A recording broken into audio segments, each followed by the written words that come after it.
a gigantic fireball. In less than 60 seconds, the pride of an entire empire was consumed by fire. This disaster changed aviation history forever. Passengers desperately jumped from a height of 30 feet, 10 meters, to the ground. They were leaping out into the chaos and the flames. 36 people died in this tragedy, dubbed the Titanic of the air. But what exactly caused the world's greatest airship to ignite so quickly?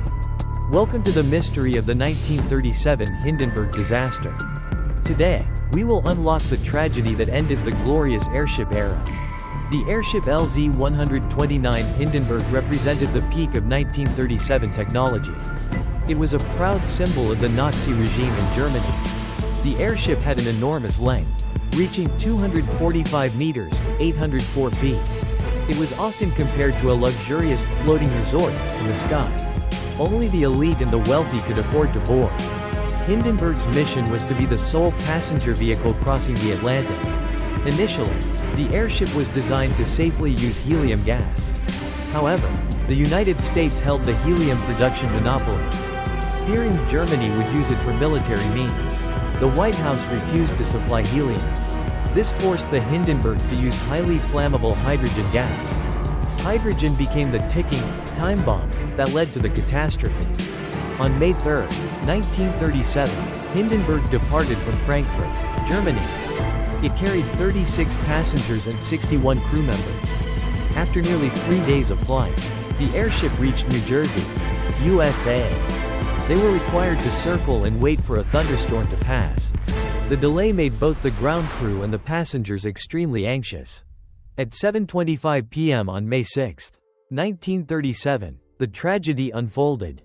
Hindenburg was descending and was only 20 feet, 6 meters, above the ground. A small smoke cloud suddenly appeared at the stern of the airship. Immediately after, a massive explosion rocked the site. The fire instantly erupted in the gas cells. It spread throughout the entire ship with terrifying speed. The whole airship was consumed by fire and crashed in less than 60 seconds. Survival depended entirely on one's position and courage. Many passengers and crew members had to jump from the windows.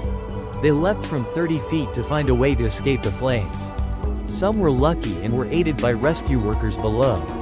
Tragically, others died instantly from the severe impact. The disaster claimed the lives of 36 people on board and on the ground. Investigation teams spent years trying to solve the cause. Many theories were suggested: pure hydrogen leakage, or even sabotage. However, the final conclusion, confirmed in 2013, pointed to static electricity. The airship accumulated a large electrical charge while passing through the storm. A static spark then ignited the leaking hydrogen. Crucially, the fire combined with the airship's highly flammable outer coating.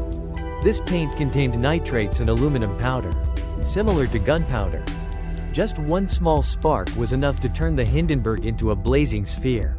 The Hindenburg disaster immediately brought the celebrated airship era to an end. It simultaneously paved the way for the development of modern aircraft we use today.